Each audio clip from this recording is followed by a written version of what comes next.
ओम साईं।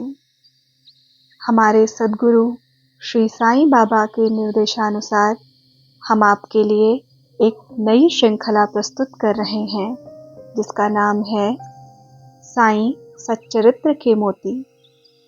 इस श्रृंखला में हम मूल मराठी ग्रंथ श्री साईं सच्चरित्र से चुनिंदा ओवी प्रकाशित करेंगे जो स्वयं श्री साईं बाबा द्वारा अपने भक्तों के कल्याण के लिए निर्देशित है।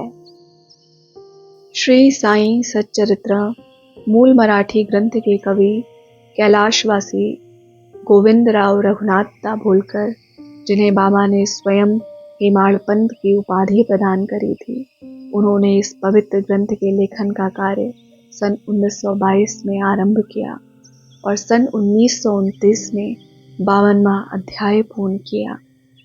हेमाड़पंत भगवान श्री गणेश, भगवती सरस्वती और गुरु महाराज के चरणों में साष्टांग प्रणाम करते हैं।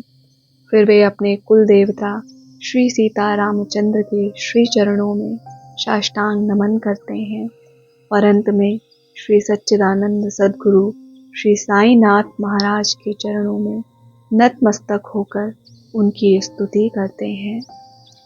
श्री साईनाथ महाराज ने उन्हें सच्चरित्र लिखने की अनुमति देते हुए कहा था, तुम्हें सच्चरित्र लेखन के लिए मेरी पूर्ण अनुमति है। तुम अपना मन स्थिर कर मुझ में और मेरे वचनों में श्रद्धा और विश्वास रखो और निर्भय होकर अपना कर्तव्य पालन करते रहो। यदि मेरी लीलाएं लिखी गई तो अज्ञान व अविद्या के कारण किए गए दुष्कर्मों का अंत होगा और इन कथाओं का ध्यान व भक्ति पूर्वक श्रवण करने से दैहिक बुद्धि नष्ट हो जाएगी। श्रवण सागर पर भक्ति और प्रेम की तीव्र लहरें प्रवाहित होंगी और जो इन लीलाओं की अधिक गहराई तक खोज करेगा उसे ज्ञान रूपी अमूल्य रत्न की प्राप्ति हो जाएगी। यह सुनकर हेमाड़पंत के मन में उठने वाली सभी शंकाओं का अंत हो गया। उन्होंने श्री साईं के श्री चरणों में प्रणाम किया और जैसे जैसे कथाएं ध्यान में आती गईं वे उन्हें लिखते गए। हरि की लीला तो समझ के बाहर है, उसे समझ पाना केवल उन्हीं के वश में है। श्रुति, धर्मशास्त्र, वेद भी उनका वर्णन करने में असमर्थ हैं। उनकी गहराई को माप पाना असंभव है।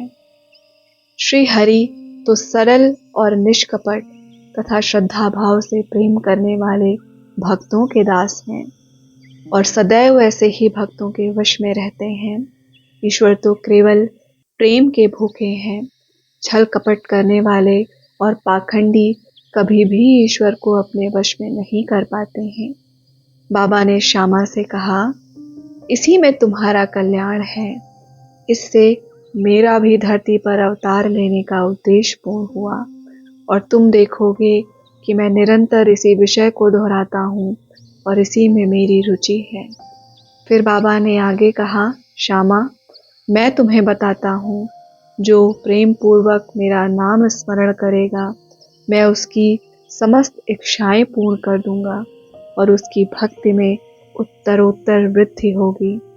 जो मेरे चरित्र और कृत्यों का श्रद्धापूर्वक गायन करेगा उसकी मैं हर प्रकार से सदैव सहायता करूंगा।